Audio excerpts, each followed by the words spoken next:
Welcome to Beyond the Buzz, where curiosity meets clarity. I'm Dr. Tara Moroz, scientist and communicator with decades of experience translating complex human research into clear, evidence-informed insight.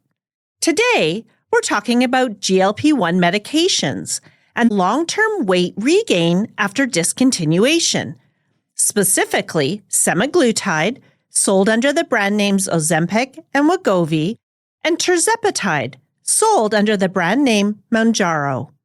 These are prescription drugs that mimic a gut hormone to reduce appetite and support weight loss. Many people are trying to decide whether starting or stopping these medications makes sense for them. Mixed messages about what happens after stopping can create anxiety and second-guessing. The promise sounds simple, but the long-term picture is more complex. Let's take a closer look together, starting with what's driving the buzz. It's hard to miss how visible these medications have become. About 1 in 8 adults, 12%, say they are currently taking a GLP-1 drug such as Ozempic or Wegovy, brand names for the medication semaglutide, either to lose weight or to treat a chronic condition. The economic scale is also striking.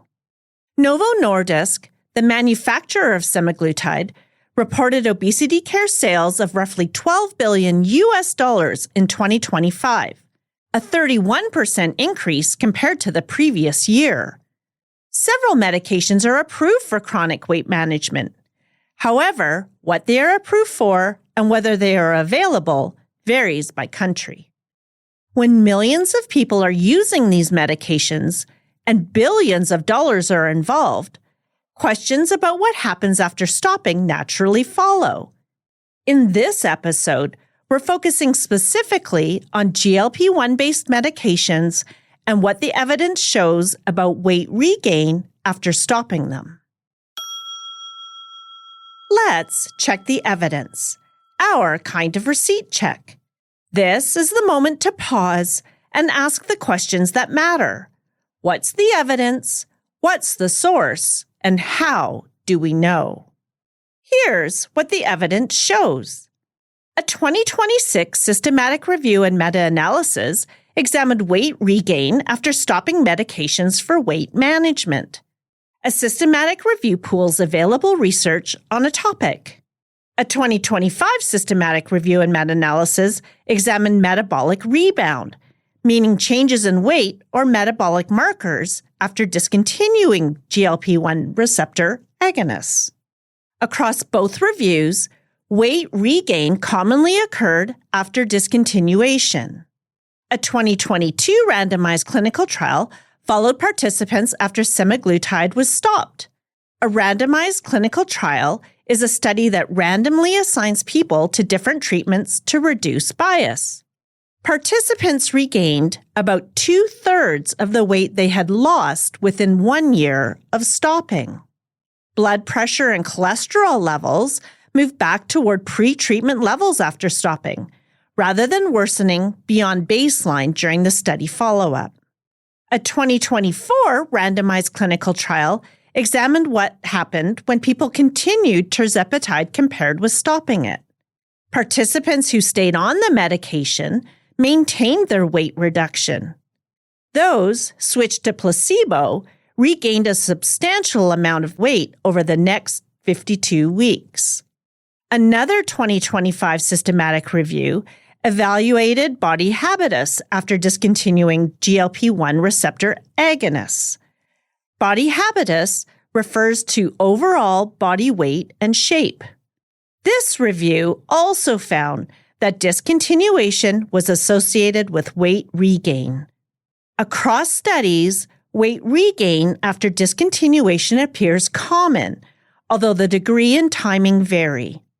These trials compared continued medication with stopping. They were not designed to test specific lifestyle strategies after discontinuation. So why does this trend resonate? These medications can lead to meaningful weight reduction during treatment. That can feel life-changing for many people. When weight loss happens during active therapy and regain happens after stopping, it challenges the idea of a simple, one-time solution. Many people think of these medications as a short-term reset, but the evidence suggests their effects persist during treatment and diminish after discontinuation. That framing helps explain why conversations about stopping generate strong reactions. So what's the takeaway? Across systematic reviews and randomized trials, weight regain after stopping GLP-1 medications appears common, while continued treatment supports maintenance. Longer-term, real-world outcomes remain uncertain. Your evidence edit moment. Strong evidence shows that weight regain commonly occurs after stopping GLP-1 medications, while continued treatment results in maintenance of weight reduction. This pattern is consistent across multiple systematic reviews and randomized clinical trials. Long-term outcomes beyond study follow-up periods remain an area of ongoing observation. Weight maintenance may depend on continuation, not just initiation. Clear evidence does not remove complexity, but it reduces confusion. Something to reflect on. When you hear about a medication that works while taken, what expectations do you have about what happens after stopping? If you found this useful, follow Beyond the Buzz and share it with a friend who likes a little science with their scroll. You can also explore the full transcript, the clarity poll, and evidence in the evidence edit. Until next time, stay curious and stay kind to your mind. This is Beyond the Buzz, cutting through the hype because evidence is empowering.